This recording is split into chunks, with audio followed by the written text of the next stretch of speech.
ನಮಸ್ಕಾರ ವೀಕ್ಷಕರೇ, good is good ಮೋಟಿವೇಶನಲ್ಗೆ ನಿಮಗೆಲ್ಲ ಆತ್ಮೀಯ ಸ್ವಾಗತ ಸುಸ್ವಾಗತ.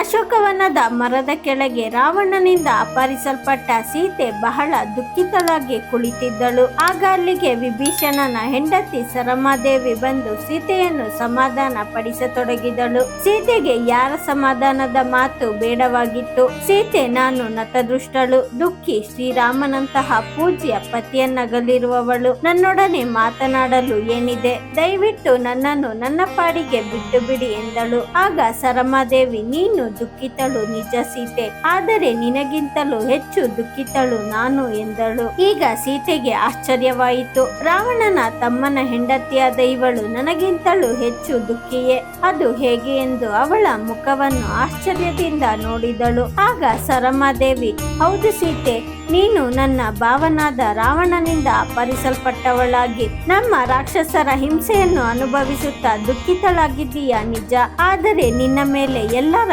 ಅನುಕಂಪ ಬಹಳವಾಗಿದೆ. ನಿನ್ನ ಪರಿಸ್ಥಿತಿಯನ್ನು ನೋಡಿದವರು ಕೇಳಿದವರು ನಿನಗಾಗಿ ಮರುಗುತ್ತಾರೆ. ರಾವಣ ಹೀಗೆ ಮಾಡಬಾರದಿತ್ತೆಂದು ಎಲ್ಲರೂ ಒಳಗೊಳಗೆ ಮರುಗುತ್ತಾರೆ. ಆದರೆ ನಮ್ಮ ಪರಿಸ್ಥಿತಿ ನೋಡು, ನಾವು ಲೋಕನಿಂದಿತರು. ನಮ್ಮ ಭಾವ ರಾವಣ ಅವನ ವಯಸ್ಸಿಗೆ, ವಿದ್ಯೆ, ಘನತೆಗೆ, ಪೌರುಷಕ್ಕೆ ಸರಿಯಲ್ಲದಂತಹ ನೀಚ ಕೆಲಸವನ್ನು ಮಾಡಿದ್ದಾನೆ. ಅದು ನಮ್ಮ ಕುಟುಂಬಕ್ಕೊಂದು ಕಳಂಕ, ಅವಮಾನ.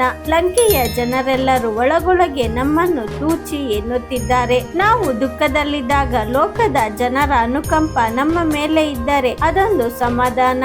ಆದರೆ ಎಷ್ಟೇ ಸಿರಿ ಸಂಪತ್ತು ಅಧಿಕಾರವಿದ್ದರೂ ಲೋಕದ ಜನ ನಮ್ಮನ್ನು ನೋಡಿ ಅಸಹ್ಯ ಪಡುತ್ತಾ ಅಪಹಾಸ್ಯ ಮಾಡುತ್ತಿದ್ದರೆ ಅಂತಹವರ ಮನೆಯವರು ತುಂಬಾ ಅವಮಾನ, ದುಃಖ ಪಡಬೇಕಾಗುತ್ತದೆ. ರಾವಣನ ಮನೆಯ ರಾಣಿವಾಸದವರೆಲ್ಲ ಇಂತಹ ಅವಮಾನದಲ್ಲಿ ಬೆಂದು ಒದ್ದಾಡುತ್ತಿದ್ದೇವೆ ಎಂದು ಹೇಳುತ್ತಾ ಆಕೆ ಜೋರಾಗಿ ಹತ್ತು ಬಿಟ್ಟಳು.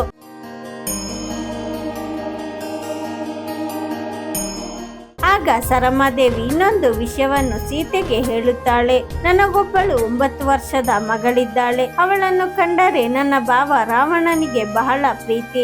ದೊಡ್ಡಪ್ಪನನ್ನು ಕಂಡರೆ ಅವಳಿಗೂ ಬಹಳ ಆದರ, ವಿಶ್ವಾಸ.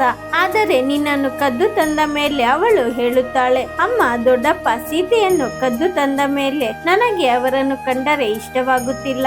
ಅಷ್ಟೇ ಅಲ್ಲ ಅಮ್ಮ, ಇತ್ತೀಚೆಗೆ ಅವರು ಒಬ್ಬರೇ ಇದ್ದಾಗ ಅವರ ಬಳಿಗೆ ಹೋಗಲು ನನಗೆ ಭಯವಾಗುತ್ತದೆ ಎನ್ನುತ್ತಾಳೆ.